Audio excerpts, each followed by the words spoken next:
Hey everyone, it is Kai, and on Friday we have a new product being released, and that is the quick start decks. Now, if you want my opinion on if these quick start decks are any good, my answer will be no, right? But if you're a Vanguard player, you will still need to buy one of these because they do come with a very, very important card, and that is the Ride Deck Crests. So it looks worse than this. And it comes with an energy generator thing as well. But you need the Ride Deck Crest to play Vanguard from now on, right? And they only come from these quick start decks. Now, which quick start deck is the best? They're all, yeah. Just pick the one that you like the most. I think for English, they come with sleeves. So maybe you want to pick the one that looks the coolest, because then, your sleeves will look also kind of cool. But that is my opinion. What is going to happen with these decks is you're going to take these Ride Deck Crests out and then put the rest, I wouldn't say in the bin, but you just probably leave them on your table somewhere or just store it away, and that's that. But what happens if you really want to make the decks, like, better? Like, you actually want to play with them? Well, you can. There is support being released from them from Divine's set 1. But if I was to build these decks, right, what I'd be doing is finding every single generic card that is available for the nation and then just putting them in, and then putting every single cycler and stuff in as well. And you're going to have like a deck that is, for example, Triumph Dragon here. A bunch of generics that all cost $30 each copy, so it's going to be an extremely expensive deck. And the reality is that the support that you get from set 1 for this set, you either only get 1 card or 2 cards. So you actually get less support than a lot of the ride line decks out there. So what's the point, right? There's not really much point in doing that. So because you're just going to build an expensive deck in which you might as well just build a expensive other deck, because they'll just be better. So what are some ideas that I thought was, how about if we built the deck for as cheap as possible, right? As little price as possible. So you can at least have an acceptable power level in upgrading these decks, and then maybe you can have fun with fighting other start decks that have been upgraded, right? At I don't know, in Commander, they rate power levels, right? So this would be a power level 2 deck or something. I don't know, I just made that up, right? But you'll at least fight other decks at an acceptable power level. And maybe there is something you can do with the decks. I'll build it in such a way where there's some interesting gimmick that if you're a new person or you're teaching a new person, they can at least learn something, rather than here's a whole deck full of vanillas and enjoy the game that way. I don't think you would enjoy the game that way. So that's kind of the stipulations I put in. They're very arbitrary. You'll probably find better, maybe you'll find better ways or better cards to put in than me. But this is just a very simple deck that you can probably teach others. You can probably even give to others, because hopefully a lot of these cards you don't even use that much. Some of them you do, then you just take it out and replace it with something else. But yeah, that's that. As far as I know as well, from opening set 1, all of the set 1 support for these start decks are cheap. They're literally not expensive at all. So when it comes to English, I doubt they'll be that expensive. They'll probably be the fodder cards of the entire set, because not that many people want to build these anyway. But again, if you want to give it to your 6-year-old kid, younger brother or son or whatever, then there you go, right? You can give them this instead of giving them Prism. Or you could buy them Shunui. It's pretty brutal. Anyway, let's get started. So first off, we have Triumph Dragon. Okay, so Triumph Dragon, I'm literally just running, for a lot of these decks as well, I'm going to run a lot of the start deck cards, like the ride lines in the main deck as well, just because 1, it will be cheap, and 2, right, they're just very simple cards that just get power. Also, yeah, just a heads up, a lot of these cards, you will require Divine set 1 for these, especially for the effect cards. So even your starter doesn't have an effect from the quick start deck, so you might as well just get a run the better one.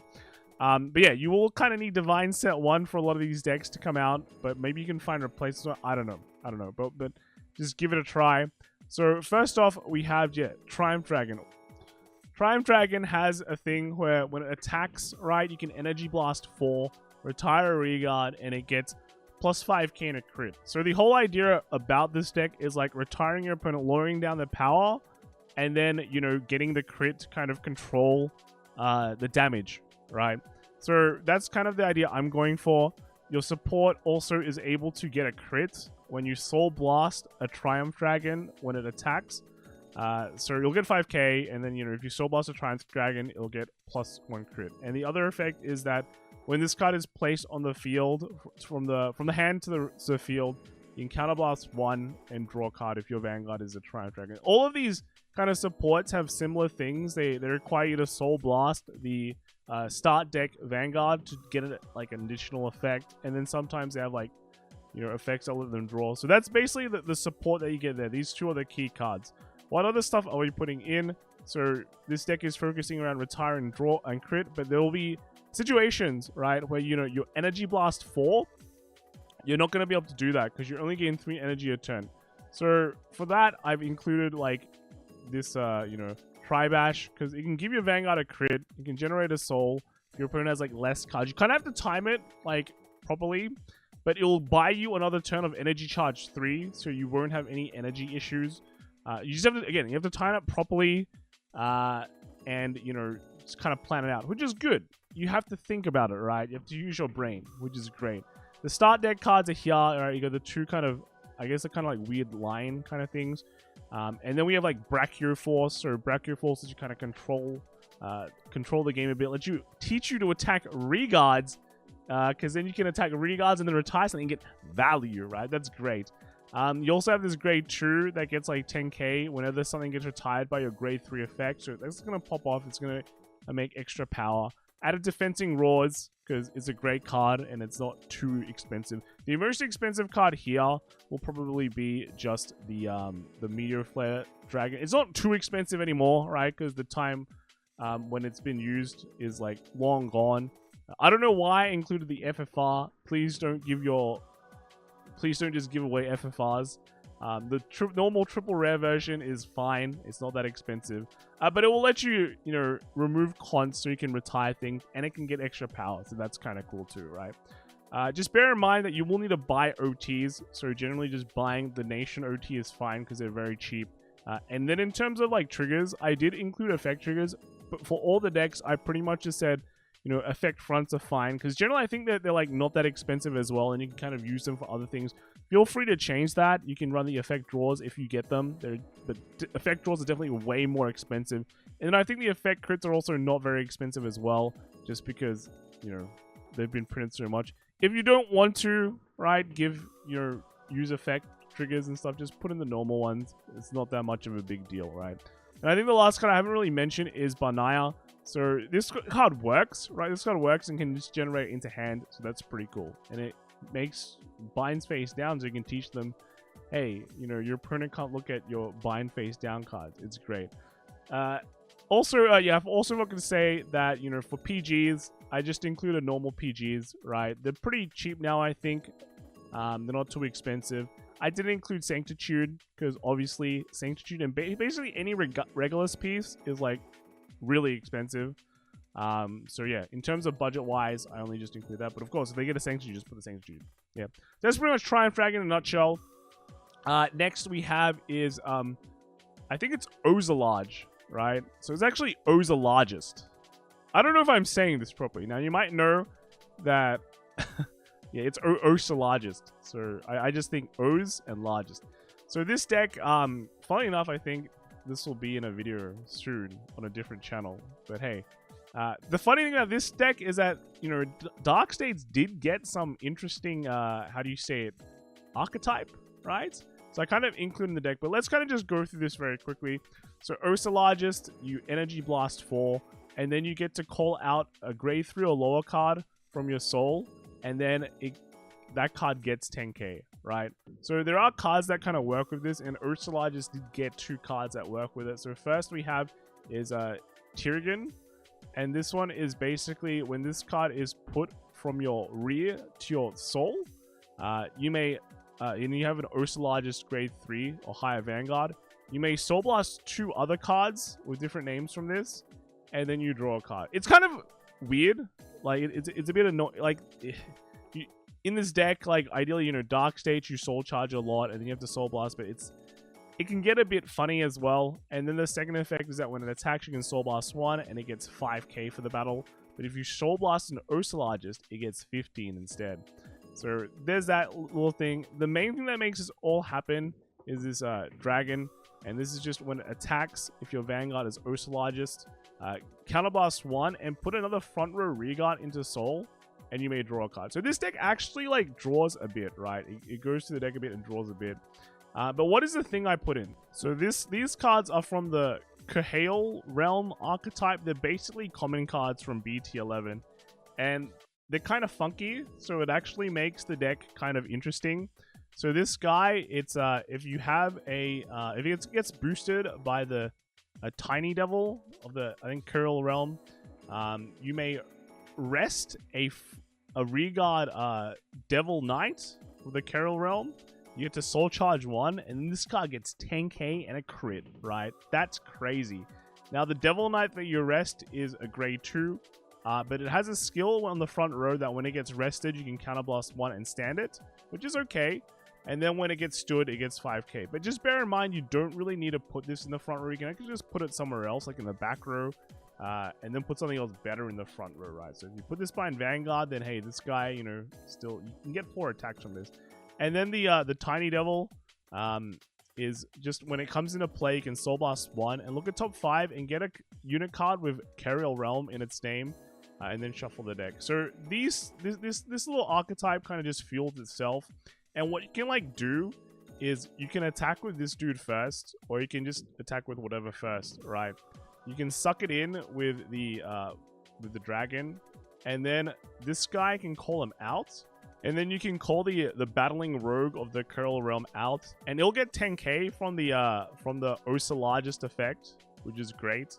And then you'll also get another 10k and a crit when you rest the devil or the Devil Knight. So it gets a lot of power with a crit, which is cool, right? And you made 4 attacks. So that's pretty nice. That's kind of interesting, I guess. A little setup you can do. Other things you can do is like we run Falcate Performer, and what you kind of teach like timings, right? So you can like suck the Tigana in. And then you can Soul Blast, and then, you know, then time this thing on the boost, right? So it's crazy. We run like the Falcrate cat as well, and what you can do is you can kind of teach timing. So you can like boost the dragon with the cat, and then suck in the Tigana, and then kind of just go, hey, you know, you can do the Soul Blast first, and then use the cat skill, and, you know, put things. So you can kind of teach a little bit of timing stuff with that. And then the rest is, I think, just pretty much self-explanatory. You got PGs, we run the normal ride line, and then we run this order that lets you just like Soul Charge 1, and you can call it grade 3 or lower out, so you can get important pieces out that you Soul Charge. So all in all, it teaches you a lot of Soul Charging, teaches you like, I guess, positioning, setting up your board, having a little archetype in the deck that makes things work and all that. So at least kind of interesting there. We have Sarasfiel next. I think this is actually the most complete deck from the quick start deck. So if you're looking for something that you can actually do stuff with, this is probably it. What makes this actually complete? Well, this grade 3 is actually pretty decent. So, well, let's kind of talk about Sarasfiel's effect first, right? So when it attacks, you can Energy Blast 4, and then from your drop zone, you can call a grade 3 or lower normal unit and call into the board and it gets 10k. So it just is a 4 attack deck, pretty much. But what this guy does is he doesn't make extra attacks. Is that when he attacks, you Soul Blast 1 and it gets 5k. But if you Soul Blast this Sarasfiel, you can either counter charge 1 or energy charge 3. So that means you're in a situation where you will never have resource issues for anything. So you just have to kind of plan it out a bit from, you know, your Sarasfiel and all that, and just go, okay, I need counterblast now or energy charge. The other effect is that when it's placed on the field, you can basically, and yet you can just counterblast 1. You have to have a Sarasfiel grade 3, counterblast 1, but you look at top 5 and call a grade 3 or lower card onto the board. That's pretty good. Another +1. So overall, this guy is gas. This guy is like hyper legit. And it kind of just makes the entire deck work because Keta also has insane cards. So remember Drilling Angel, he's actually not that expensive anymore. You can just put Serasphiel's back into Soul, right? So you can just continue like pumping his effect every turn and just winning, right? I'm just running 2 copies of this Tenarul, right? And this just kind of goes in the Soul and counters one. So it can help you with those like numbers a bit. We also run the Nun, right? She's cool. She's basically a 15k boost. So that's great, right? That's great. And the rest is just kind of extra cards that just get power. It's just like 13k. Make power rush.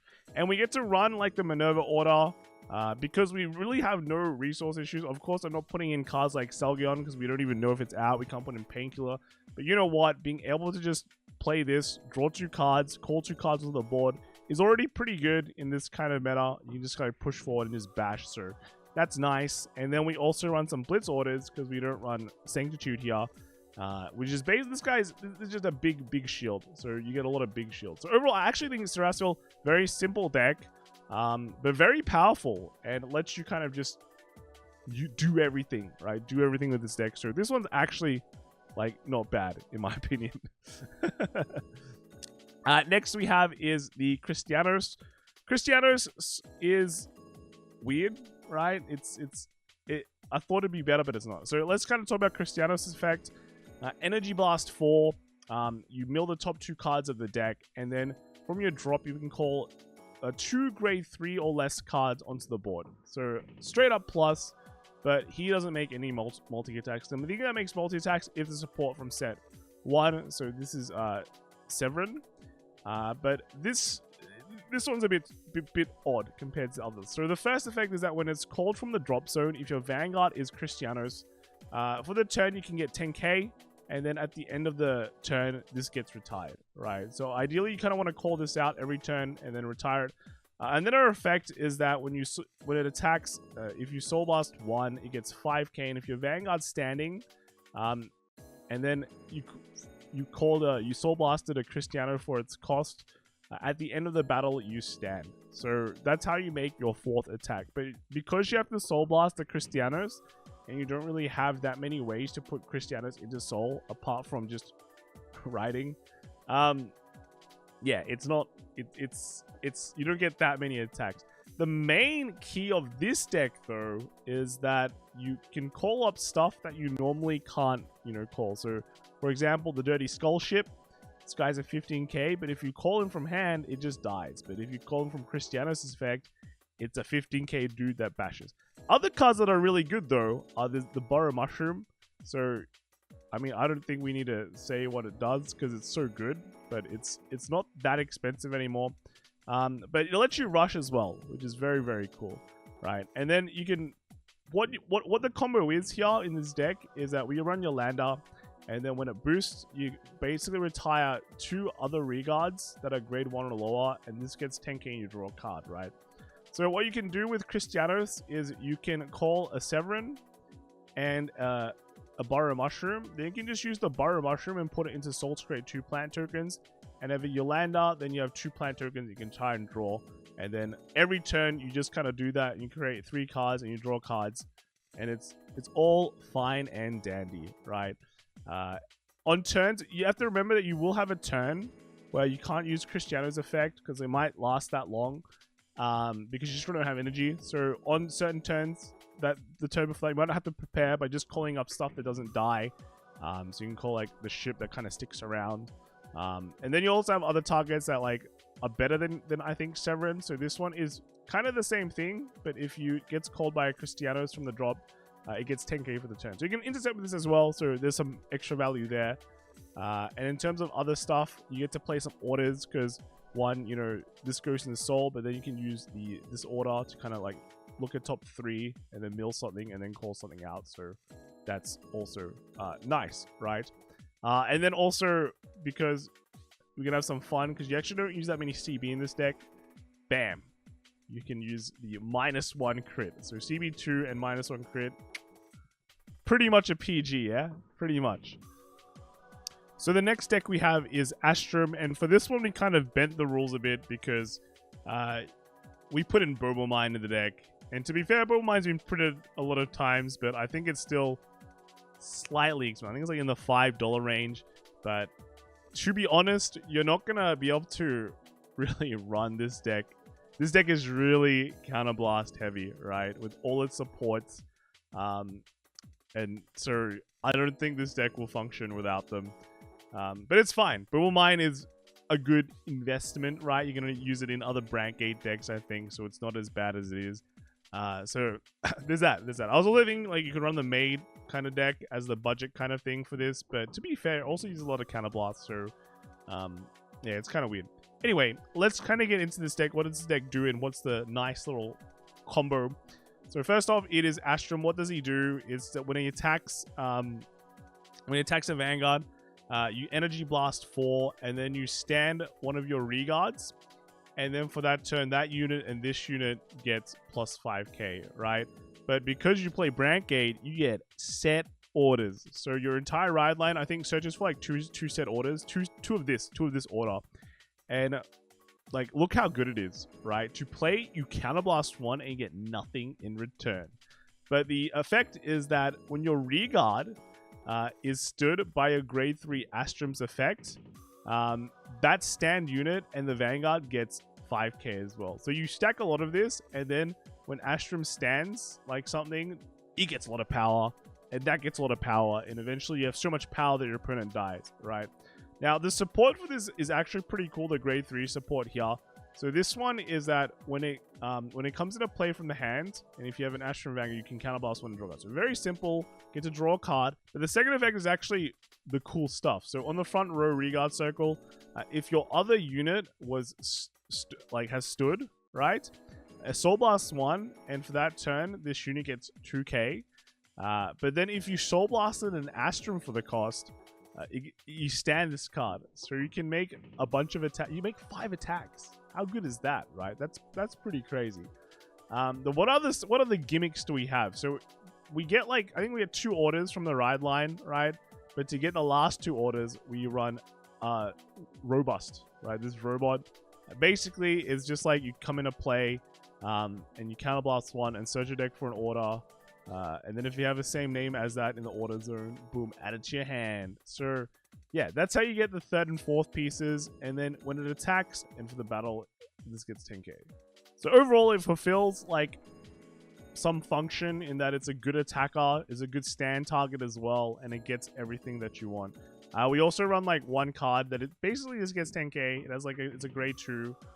When it stands, it gets 10k, and then you can intercept with it. So yeah, cool. But I think the robust is just better. You can probably just replace this with like another card, like maybe another grade 2 for extra shield. But yeah, the rest we run is like Bubble Mine for countercharge and soul, and then we also run this monster card that is like when it brews something, it gives and the attack hits, you can countercharge 1 just to help with the countercharge, right? Because as you can see, we use a lot of counterblast. And then we run Secondal. So what's so cool? What's the combo here? So Secondal will let us put like our Astrums back into the deck, and then you can Soul Blast. Since we don't use any Soul really with this deck apart from Soul Blasting Astrums, you can Soul Blast 3 of your other stuff and draw a card.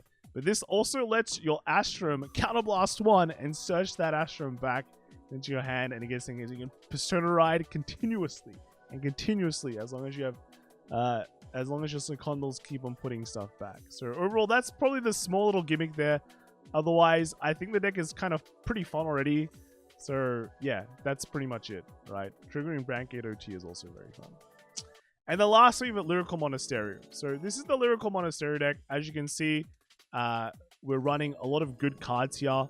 We're putting things like, we're running play sets of the new Energy Cycler and the old Cycler. Then we're running Strager, because Strager's an insane generic card. We're running Auras to make it so our Shunoi matchup is insanely good. And then we run 4 Yuikas, because, Yuika just makes everything work, as well as, a blue OT, because blue OT is insane. Now, what is the lesson that we're learning from this deck? The lesson is don't build Lyrical Monasterio, because if it's not a generic card, it's bad. And if it is a generic card, they all cost $30. So, first off, Lyrical Monasterio, if you're a new budget player, you're not a budget player, right? And to be fair, it is actually a lesson, because we're going to see the travesty that is budget lyrical monster. So here is Marlene, right? Let's see how we were able to fill out this deck. So first off, here's the ride line. Here's the ride lines that is in the main deck, and here's Marlene. Here's some Marlene support. So let's talk about what Marlene does, right? So when it attacks, you get Energy Blast 4, and you can pick a card and bounce to your hand, and then you pick a card from your hand that is a grade 3 or lower unit, and you call it out, and it gets 10k. So you get 4 attacks. That's pretty much it. What are your targets? So you have this Marlene support. So when this card gets bounced to your hand, you can counterblast one and draw a card as long as you have Marlene. And then when it attacks, you can soul blast one and it gets 5k for the battle. But if you soul blast Marlene, it gets 15k, right? So it's just like the Dark States one. The second Marlene support we have is this one. So when this card is called on the rear guard during the battle phase, and you have Marlene, it gets 10k, 10k power. So it's 20k beater. Isn't that crazy? But guess what? We also have another card here that is even more generic than that. So this unit, when it's placed on the board by your grade 3 or higher Vanguard's effect, for the turn it gets 10k. So it's like the same. It's kind of the same thing as the other one. We have to put it in because you know why? There's like literally nothing to put in this deck when you don't have good generics to put in, because everything else is named. Everything else is named to other stuff, right? Even like the friend support, like Melty and things like that, is like expensive. Now you might be wondering, Kai, there is this perfectly good card called Eileen, right? It's a generic that lets you look at the top card of the deck, so you can stack triggers. Now I wanted to put that in, but that card is around like $10 for some reason. So that's more than a Burble mean. I think Burble means like half of that. But yeah, like, what can I do? I can put it in, but it kind of defeats the budget deck. And like, to be fair, this deck is awful. So yeah, other stuff that I've put in. Okay, this is a 13k beater. And then I couldn't think of other stuff to put in. So here's some orders. So we have some Blitz order. This is a great 30k shield order. Here is a Soul Blast 2 order that lets you counter charge, right? And here's a Counter Blast 1, and your whole field gets 5k. So don't build this deck. Don't build this deck. This is a very bad deck. Well, to be fair, most of these decks aren't very good, but I think this is exceptionally bad on the bad scale. So, well, I could be wrong, right? Let me know in the comments if you found a better way to build budget Marlene. I think it's actually pretty hard. But, you know, you could go Insano mode and, like, instead run, you know... Well, actually, you can't even run Kyrie, because I actually checked. I tried, like, putting in Kyrie into this deck. Grateful Card's like 15 bucks, so... Yeah, I don't know. But that is all the decks, right? I've linked them all in the bottom. Unfortunately, I had to use Japanese deck log, because English still hasn't updated them for this yet. I mean, yeah. Who really cares about these quick start decks, to be honest? Some of them are definitely better than others. So if you were to build quick start decks from now, like from what you see, I think actually building Sarasfiel is okay, right? Just because it's set 1 support is okay. And Ketakaza, okay. And with that, that's it for me, right? Let me know what you guys think in the comments below. If you have found better ways to build these decks, yeah, I mean, that will be cool to see. But I'll see you all, like, next time, all right? Bye.